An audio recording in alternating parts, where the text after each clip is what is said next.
सर्व खास करून अमरावती जिल्ह्यातील ग्रामीण शहर आजूबाजूच्या जिल्ह्यातल्या सर्व पत्रकारांनी जे काही कष्टकऱ्याची आणि कष्टकरी समाजाची जी बाजू उचलून ठेवली आणि धरली आणि चालवली आणि पुन्हा अधिक धावली, इतकं मोठं काम खरं तर आपण केलेलं आहे आणि त्याबद्दल आपले आभारही मानतो, धन्यवादही देतो. कारण लेखणीत काय ताकद आहे मी बरेचदा अजमावलं आहे आणि ही लेखणी कष्टकऱ्यांसाठी आपण उचलल्यामुळं हे आम्हाला आंदोलनाला जे यश भेटलं त्याचा सिंहाचा वाटा मीडियाचा आहे, आपल्या सर्वांचा आहे.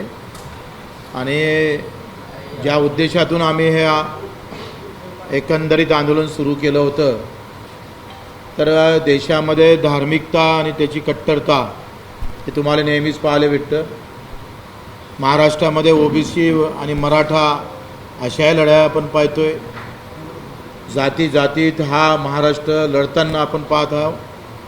आणि अशा या सगळ्या वातावरणामध्ये माझा काम करणारा गावातला शेतमजूर असू दे, शेतकरी असू दे, दिव्यांग बांधव असू दे, विधवा भगिनी असू दे, जे काम करणारे लोक आहे, अर्थात तुम्ही पण त्याच्यात आहे. इथला कॅमेरा मॅनपासून तर हातानं लिहिणाऱ्या पत्रकारापासूनची लढाई जी आम्ही हाती धरली, त्या लढाईला प्रचंड यश आम्हाला भेटलेलं आहे. पहिलं यश आहे का आम्ही महाराष्ट्राला, हिंदुस्थानाला दाखवून दिलं का आम्ही या लढ्यासाठी जिवंत आहोत आणि हा लढा आम्हाला जिवंत ठेवायचा आहे, त्याच्यात आम्ही यशस्वी झालो आहोत. दुसरं असं का हा जे काही ओबीसी मराठा आणि धार्मिकता या देशामध्ये माजून महत्त्वाच्या मूळ प्रश्नावर बगल देण्याचं काम काही राजकारणी लोकांनी केलं, त्याला ते वातावरण संपुष्टात आणण्याचं कामसुद्धा या आंदोलनानं, अन्नत्याग आंदोलनानं आम्हाला मोठं यश त्याच्यात प्राप्त झालेलं आहे. जो महाराष्ट्र ओबीसी मराठा म्हणून ओळखत होता, हिंदू मुसलमान म्हणून दंगलीच्या भाषा बोलत होता, तो महाराष्ट्र शेतकरी मजुराचा, दिव्यांगाचा आवाज म्हणून आता खरं तर तो आवाज या महाराष्ट्रात येत आहे. ही या आंदोलनातली सगळ्यात मोठं यश आहे. आता सरकारनं एकंदरीत दिलेलं आश्वासन, मला माहीत आहे आम्ही का कॉमेंट्स पाहतो, काही लोकांना काही आमच्यावर विरोधात लिहिले, त्याचंही स्वागत करतो, ते लिहिलंच पाहिजे. आणि विरोधात लिहिलं नाही तर मग काय त्या आंदोलनाला धार उपलब्ध होत नाही, चुका कळत नाही, मग त्यांचंही आभार मानतो. आणि ज्यानं चांगलं लिहिलं, खूप चांगले लेख लिहिले, मतदारचा लेख मी वाचला, अधिक बाकीच्याही पत्रकारांनी, तर त्यांनी जे काही लिहिलं त्याच्यामुळं आम्हाला प्रचंड ऊर्जा आम्हाला भेटली. आणि या ऊर्जेतून आम्ही पाहतोय महाराष्ट्राचं सरकार नमलं. तुम्ही जर 2 महिन्या अगोदरचे जर बयान पाहिले अजितदादाचे, तर कोणं दिल्ली कर्जमाफी, कोणं म्हटले होते कर्जमाफी, असे म्हणणारे अजितदादा म्हणायला लागले, हो आम्ही समिती गठीत करतो, समिती गठीत करून त्याचा अहवाल सादर झाल्यावर कर्जमाफी करतो. हे आंदोलनातलं आमचं ते म्हणणंच होतं का आज जे मौन पाळून सरकार आहे कर्जमाफीवर, ते आले आम्ही बोलावलेलो आणि ते सरकार बोललं. काल फडणवीस साहेबांना पण कबूल केलं का योग्य वेळी आम्ही कर्जमाफी करू. पण आम्ही ते म्हणतोय ही याच्यापेक्षा अधिक कोणती योग्य वेळ आहे ते फडणवीस साहेबांना समजून सांगावं ना. तुमचे विधानसभेतले भाषणं देवेंद्रजी आम्ही ऐकले आहे. तुम्ही जेव्हा विरोधी पक्ष नेते होते तेव्हा सरकारला सांगत होते का शेतकऱ्याच्या आत्महत्येपेक्षा अधिक कोणते कामं महत्त्वाचे आहे तुम्हाला. आज बजेटमधलं एखादा हेड कमी जास्त केला आणि त्याला 2 महिने 6 महिन्यानंतरही ते काम केलं तर काही अडणार नाही. पण शेतकऱ्याच्या कर्जमाफीवर तर जर तुम्ही लगेच निर्णय घेतला नाही तर लाखो आत्महत्या आमच्या समोर येईल, अशा म्हणणाऱ्या फडणवीस साहेबांना आमचं पुन्हा आव्हान आहे. त्यांच्याकडून अपेक्षा आहे, लोक काही जरी म्हणत असेल तर फडणवीस साहेबांवर आम्ही पुन्हा विश्वास ठेवलेला आहे आणि त्यांच्याकडून अपेक्षा आहे का ही कर्जमाफी योग्य वेळ म्हटल्यापेक्षा या तारखेच्या आतच आम्ही करतोय, असं येणाऱ्या अधिवेशनात तुम्ही जाहीर केलं पाहिजे. आम्ही श्रेयाची लढाई लढत नाही, ही खऱ्या अर्थानं आवश्यकतेची आणि गरजेची लढाई आहे. आज आम्ही 6 महिन्यातल्या जानेवारीपासून तर आत्तापर्यंत 6 महिन्यात 1000च्या वरती आत्महत्या झाल्या. पाय घासून घासून शेतकरी मरतं आणि तरीसुद्धा तुमची योग्य वेळ येत का नाही, हा पुन्हा प्रश्न आहे. या सगळ्या गोष्टी आमच्या दिव्यांगाच्या पगाराच्या वाढ असेल, मानधनाची वाढ असेल, शेतमजूर असेल, काल मिटिंग झाली, भरत गोगावलेनं अतिशय पॉझिटिव्ह घेतलं का आम्ही त्यांना सरळ सांगितलं का पेरणी ते कापणीपर्यंत सगळे कामं जर MRHSमध्ये कव्हर केले तर पहिले असे म्हणायचे अधिकारी, प्रशासकीय अधिकारी का बहुवार्षिक पीक घेता येतं, अर्थात झाडं म्हणजे ज्यातून पर्यावरण निर्माण होईल आणि वारंवार जे काही आपल्याला पिकं घेतोय त्याच्यावर आम्हाला MRHS घेता येणार नाही असं म्हणणारं सरकार. आम्ही त्यांना वाचून दाखवले 267 कामामध्ये गवत लागवडीसाठी जर आम्ही MRHS वापरतो तर मग पराठीसाठी काहून नाही, सोयाबीनसाठी काहून नाही, आमच्या तुरीसाठी का नाही, ज्वारीसाठी का नाही, ऊसासाठी का नाही, इतर पिकासाठी का नाही. जर गवत लावायला MRHS लावता वापरता, शेतातली बंदिस्त बांधबंदिस्तासाठी जर तुम्ही MRHS वापरता तर शेती हे नफ्यात यावी याच्यासाठी का वापरत नाही. आणि मग त्या बाबतीत त्यांनी होकार दिला आणि त्यांना सांगितलं का ही क्रांतीचं पाऊल होईल. विस पागेंनी रोजगार हमी योजनेची सुरुवात झाली आणि महाराष्ट्रानं देशाला योजना दिली MRHS. आज पुन्हा एक क्रांतीचं पाऊल महाराष्ट्रानं टाकलं पाहिजे, जे आमची मागणी आहे का सध्या तुम्ही विधवा भगिनी, विधवा शेतकरी आणि दिव्यांग शेतकरी यांच्यासाठी शेतीतल्या 9 कामापैकी 2 कामं MRHSमध्ये सुरू करा. एक नवीन खऱ्या अर्थानं अध्याय सुरू होईल आणि त्यांनी हे कबूल केलं का आम्ही लगेच कॅबिनेटसमोर हा प्रस्ताव आणू. या MRHSमधल्या मजुराची मजुरी जर पाहिली तुम्ही तर कधी 2 रुपयानं वाढली, कोणत्या वर्षात 3 रुपयानं वाढली, कोणत्या वर्षात 5 रुपयानं वाढली आणि आता ही मजुरी 312वर आली. आता ह्या 312मध्ये MRHSमध्ये काम करणाऱ्या मजुराचा आवाज कोण बनणार आहे, त्याच्यासाठी कोण लढणार आहे. तो सगळ्या जातीत आहे, धर्मात आहे, पंथात आहे, पक्षात आहे आणि त्याच्यासाठी आम्ही 500 रुपयाची मजुरी मागितली आहे. त्यांनीसुद्धा हे कॅबिनेटसमोर प्रस्ताव ठेवणार असं म्हणून सांगितलं. संत्रा, आंबा आणि यासाठी 3+5 ही योजनासुद्धा आम्ही आग्रही आहोत. आणि बाकी मेंढपाळाची आज कलेक्टरनं प्रायोगिक तत्वावर ह्या जिल्हा मेंढपाळांसाठी चारायुक्त जेरलं कसा करता येईल. मग आमचं E-क्लासवरची जमीन असेल आणि फॉरेस्टमधली जमीन, कारण मेंढपाळांसाठी जून, जुलै, ऑगस्ट हा फार कठीण दिवस असतो आणि त्यांच्याकडे जमिनी नाही आणि धंदा आम्हाला साईड बिझनेस म्हणून शेतकऱ्याला दिला पण तो चारा नसल्यामुळं घाट्यात आहे. मच्छीमाराबाबतीत बावनकुळेंनी बैठक घ्यायचं सांगितलं पण जे काही काम चालू आहे ते फार समाधानकारक नाही, त्याला वेग नाही आहे. आणि म्हणून आम्ही एक यात्रा 5 जुलै म्हणजे माझ्या जन्मदिवसापासून डॉक्टर पंजाबराव देशमुख यांच्या गावापासून ही यात्रा आम्ही सुरू करू 1 वाजता आणि तिथून यवतमाळचं खडका, कोणतं गाव आहे, चिलगावान, जिथं पहिली आत्महत्या शेतकऱ्याची झाली त्या गावापर्यंत ही यात्रा 7-12 कोरा यात्रा आम्ही काढणार आहोत. ह्या यात्रेत आम्ही पायी चालणार आहोत.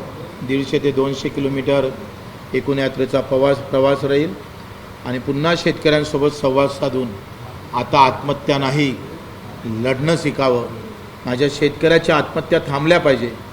6 महिन्यात 1000 लोकांच्या आत्महत्या ही लहान गोष्ट नाही आहे, तुमच्या आमच्यासाठी मोठी गोष्ट आहे आणि मोठी दर्दनाक आहे. 200 प्रवासी विमानातले मरण पावले, फार वाईट झालं पण त्यांचा पुढका बावनकुळेंना 3 डाव 4 डाव आला असेल 10 मिनिटाच्या भाषणात. पण 1000 आत्महत्या त्यांच्या या 6 महिन्याच्या कारकिर्दीत मरण आत्महत्या झाला. माझा शेतकरी पाय घासून तळफू मेला, त्याची आठवण मात्र बावनकुळे साहेबांना झाली नाही, याचं दुःख आहे.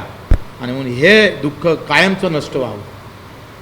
माझ्या शेतकऱ्यांना आत्महत्या करूच नाही त्यासाठी सुद्धा आम्ही पायपीट करतो. जो शेतकरी अन्नत्याग आंदोलनाला आम्हाला भेटायला आला आणि आम्हाला ताकद दिली त्या शेतकऱ्याला आम्ही आता संवाद साधून संवाद आणि संवेदना जाणून घेऊन या पदयात्रा आम्ही सुरू करणार आहोत. त्याची सुरुवात त्याला आपली तुमची सगळ्यांची मदत लागणार आहे. आणि मग 5 ऑगस्ट ते 9 ऑगस्ट सिंदूर यात्रा काढणार आहोत. रामायण से संविधान तक म्हणजे रामटेकपासून ते दीक्षाभूमीपर्यंत 5 ऑगस्ट ते 9 ऑगस्ट. 9 ऑगस्ट हा क्रांती दिवस आहे आणि रक्षाबंधन आहे. हे सिंदूर वाचवाचं काम माझ्या 3.5 लाख महिलांचं सिंदूर सरकारच्या धोरणामुळे पुसल्या गेलं. ते सिंदूर पुसण्याचं वेळ येऊ नये.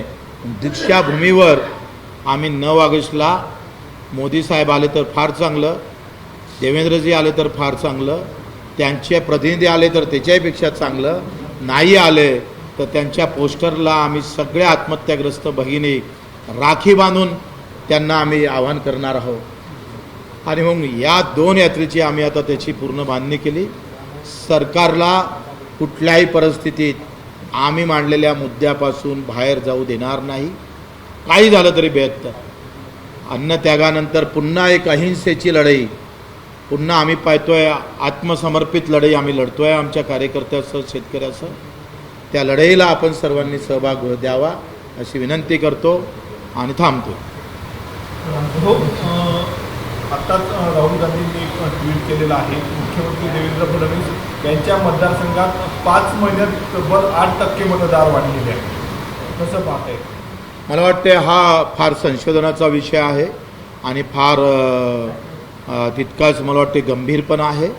लोकशाहीमधलं सगळ्यात महत्त्वाचा पैलू हा मतदान आहे आणि मतदान जर अशा पद्धतीने झालं तर लोकशाही खतम व्हायला वेळ लागणार नाही आणि त्यासाठी आम्ही सगळे या गोष्टीसाठी सोबत राहू असं मला वाटते। कुठलंही सरकार करत असेल, कुठलाही पार्टी करत असेल तर या भारत देशाच्यासाठी ते मला वाटते फार गंभीर राहील। येणारा जो काळ आहे तो मला वाटते फार घातक परिस्थितीनं समोर जाऊ शकतो। मला वाटते सगळ्यांनी ही लढाई लढली पाहिजे आणि निश्चितच आमचं समर्थन आहे।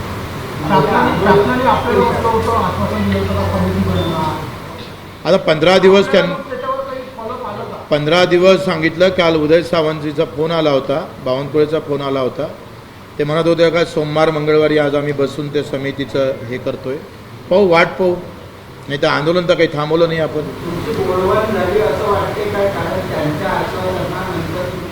नाही मग आश्वासन नाही सोडायला नाही तर मग काय करायला पाहिजे होतं?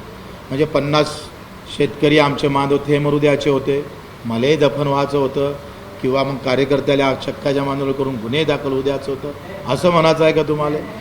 कसं आहे, मी 182 शासन निर्णय काढले दिव्यांग आंदोलनात। मला आंदोलनातली PhD आहे। जेवढे आंदोलन बच्चू कडूंना महाराष्ट्राच्या धर्तीवर आणि देशाच्या धर्तीवर केले तेवढ्या आंदोलनाचा इतिहास या महाराष्ट्रात कोणाचाही नाही आणि सक्सेस रेट 80% वर आहे आंदोलनाचा। त्याच्यानं 182 शासन निर्णय काढणारा आणि देशातलं पहिलं दिव्यांग मंत्रालय निर्माण करणारा एक आंदोलक म्हणून बच्चू कडू आहे। सरकारला आम्ही सोडणार नाही। 13 महिने आंदोलन चाललं पंजाबच्या शेतकऱ्यांचं, 750 शेतकरी मरण पावले आणि तेव्हा 3 कायदे कमी झाले। पण दुसरी बाजू आंदोलनाची पाहिली तर तेवढीच असफलता दिसून येते, हे पण लक्षात घ्या। आणि म्हणून आंदोलन थांबवणं म्हणजे फसवणं होत नाही आणि फसवलं बच्चू कडूला फसवणार नाही सरकार आणि शेतकऱ्याला फसवलं तर मग मतदानाच्या पेटी त्याला दाखवल्याशिवाय राहणार नाही।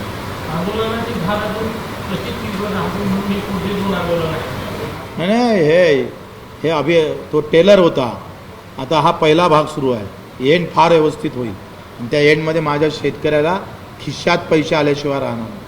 जे धीरू अंबानीच्या आणि तब्बल 100-200 व्यापाऱ्याच्या खिशात जाणारा पैसा माझ्या गरिबाच्या खिशात पैसे आणून दिल्याशिवाय राहणार नाही। त्याचं एक उदाहरण पहिले सांगतोय का सातत्यानं बच्चू कडूंना विधानसभेत त्यासाठी केलेलं होतं आंदोलन का शहरात 2.5 लाखाचं घर देता आणि गावातल्या लोकांना फक्त 1.25 लाखाचं घर देता।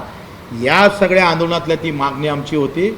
आज 2 लाखाचं घर माझ्या शेतकऱ्याला ग्रामीण भागातल्या 50,000 सरकारला आम्ही वाढायला लावले, 50 ते 70,000 वाढायला लावले आणि आत्ता गरिबाच्या खिशात पैसे आणून देण्याचं काम, पुण्याचं काम आम्ही केलं।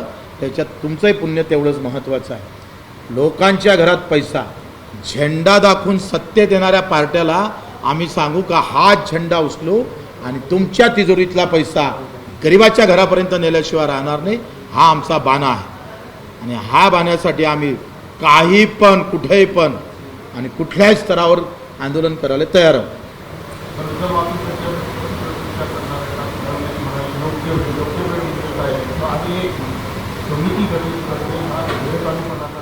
नाही मला एक सांगा, आता कर्जमाफीमध्ये मला असं काही लोकांनी म्हटलं का अदानी अंबानीला काही समिती नेमली नाही आणि लाडकी बहीणला समिती नेमली नाही, कारण लाडकी बहिणीला समिती नेमली नाही, तो पूर्ण राजकीय डाव होता, हे स्पष्ट झालं. आता आम्हाला ज्याच्यासाठी सरकार नेहमी निगेटिव्ह असतं, नाहीचा फाळा वाचतं, त्या सरकारला आता पॉझिटिव्ह फाळा वाचून दाखवायचा आहे मला. 1+1=2 होते, 2+2 4 होतं. याला वेळ तर लागणारच आहे. आणि समितीमध्ये आम्ही जे सांगतो आहे का याच्यात आमदार खासदाराला घ्यायला नको, अधिकारी कर्मचारी जे इन्कम टॅक्स भरतात त्याला घेतलं नाही पाहिजे. या अमरावती शहराच्या बाजूनं 1 किलोमीटरच्या आत जे जमीन आहे ते लेआउट धारकाची जमीन आहे, तो कर्जमाफी देता कामा नये, याची काळजी आपण घेतली पाहिजे. याला काही काळ लागेल आणि खऱ्या गरिबाला अधिक जास्त कर्जमाफी कशी देता येईल हाही आपण हिशोब घेतला पाहिजे. याला थोडा वेळ लागेल, त्याला आम्ही मान्य आहोत, पण जास्त वेळ लागता कामा नये. जर तुम्ही त्या वेळेमध्ये जर तुम्ही येणारी निवडणूक आणून पाहत असाल तर मी तुम्हाला सांगतोय त्याचा परिणाम येत्या महानगरपालिकेच्या, जिल्हा परिषदेच्या, पंचायत समितीच्या निवडणुकीमध्ये माझ्या शेतकऱ्याच्या डोक्यात तो परिणाम आम्ही घालण्यात यशस्वी राहिल्याशिवाय राहणार नाही. राजकीय नेत्याचं मरण मरणात नाही तर त्याच्या बदनामीत आहे, हे सरकारनं लक्षात करून घ्या. आणि त्याचं मरण मतपेटीत आम्ही दाखवल्याशिवाय राहणार नाही, हे सरकारनं समजून घ्या. तुम्ही जेवढ्या आम्हाला सोपे समजता तेवढा सोपा बच्चू कडू नाही, कारण त्याच्या मागं आडनाव कडू आहे. समोर जरी बच्चू असन तो उसमें पीछे जो है ना वो कडू है, ये ख्याल में रखना चाहिए.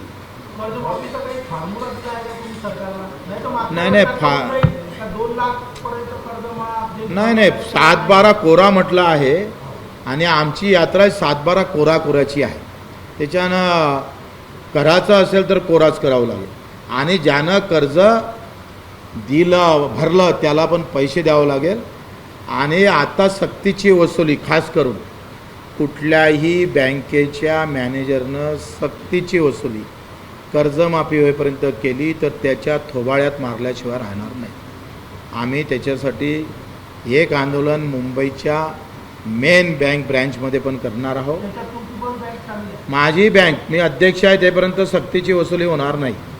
मी आहे ना, आम्ही जबाबदारीने बोलतोय. राजीनामा फेकून दिवस आलेले, पण सक्तीची वसुली होणार नाही जेथपर्यंत कर्जमाफी होणार नाही तोपर्यंत. आणि ते जर केली तर मग त्याचा जो लढा आहे तेव्हा आमच्यासोबत आहे. अधिक 200 गुन्हे दाखल झाले तरी 72 आम्ही लढू, त्यासाठी आम्ही सज्ज आहोत. ते लढे आम्ही आरपार करणार आहोत. आणि नव्याचं जुन्याचं नवं सरकारनं लगेच केलं पाहिजे, हे सुद्धा आम्हाला सरकारकडून अपेक्षा आहे.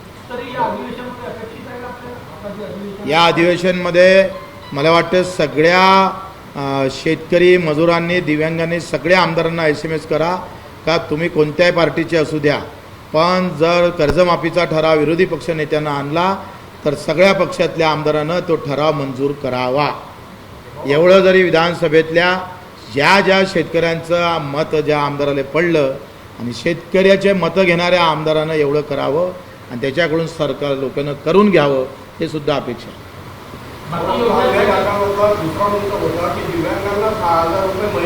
हां, पण ऍक्च्युअल आजपर्यंत म्हणजे 8 महिन्यापासून दिव्यांगांचे अजूनही पैसे आलेले नाही. हां, बरोबर आहे. काही त्याच्यातले आपल्या जर जिल्ह्यातले जर पाहिले, अमरावती जिल्ह्यातले, तर 60-70% लोकांनाच पैसे आले, तिचं DBT झालेलं नाही आहे. पण मागच्या मीटिंगमध्ये फडणवीस साहेबांना म्हटलं होतं का तुम्ही जर एका महिन्यात जर झाले तर आम्ही मुख्य सचिवावर कारवाई करू, त्या संबंधित सचिवावर कारवाई करू. आणि वाट पाहतोय फडणवीस साहेबांची.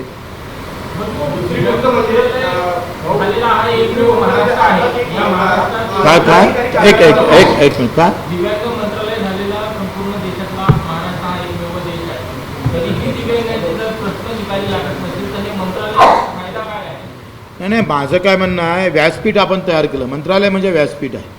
मला हे बसायला खुर्चीच नसते तर हे तुमचे कॅमेरे राहिले नसते, मला बसता आलं नसते. आता बसायला आम्ही खुर्ची निर्माण केली. आता त्या खुर्चीचं वजन वाढवण्यासाठी हे आंदोलन आहे. म्हणजे ते वजन वाढलं का माझ्या दिव्यांगाचा त्याच्यात लाभ होणार आहे. खरं तर आम्ही 182 शासन निर्णय काढले आणि त्या निर्णयामध्ये आत्तापर्यंत सरकारले किमान 40,000 कोटी वाटप करावं लागलं असं. हे नगरपालिका, राज्य सरकार, केंद्र सरकार आणि जिल्हा परिषद हा मोठा विजय आहे. आणि मग त्याची सूल आता आपण दिव्यांग मंत्रालय निर्माण केलं, वित्तमंडळे काढले, अनेक जाती जातीने या नियुक्ती मंडळ काढले, खडकू काहीच नाही आहे. आणि म्हणून ती लढाई आता खरी लढाई सुरू झालेली आहे. दिव्यांग मंत्रालयानंतर आता अनेक गोष्टी आम्हाला त्याच्यात काही करून घ्यायच्या आहे, त्या करू. काय आहे का फडणवीस साहेबांचंच वाक्य आहे का बजेटमधला निधी जो येतं तो टेंडर निघणारा निधी किती आहे आणि बघा टेंडरचा निधी किती आहे, त्याच्या तरतुदी कशा. आता टेंडर निघणाऱ्या निधीची तरतुदी वाढल्या, टेंडर न निघणाऱ्याच्या तरतुदी कमी झाल्या, त्याच्यामुळे हे असं होतं. ते दुरुस्त करू ना, उसके लिए तो बैठे हा, त्याच्याचसाठी बसलो. सभागृहात जरी नसलो तरी लोकांच्या सभागृहात आहे ना, लोकसभागृहातून आम्ही त्या सभागृहाला चॅलेंज करू. पण आपण काही शासनाला डेडलाईन वगैरे दिली आहे का कर्जमाफीसाठी? तेच तर दिलं ना 2 ऑक्टोबर. 2 ऑक्टोबर. हां,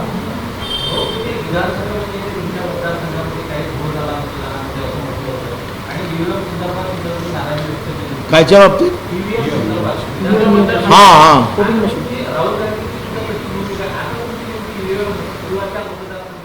मी नेहमी बोलत आलो EVMचं काय करायला पाहिजे.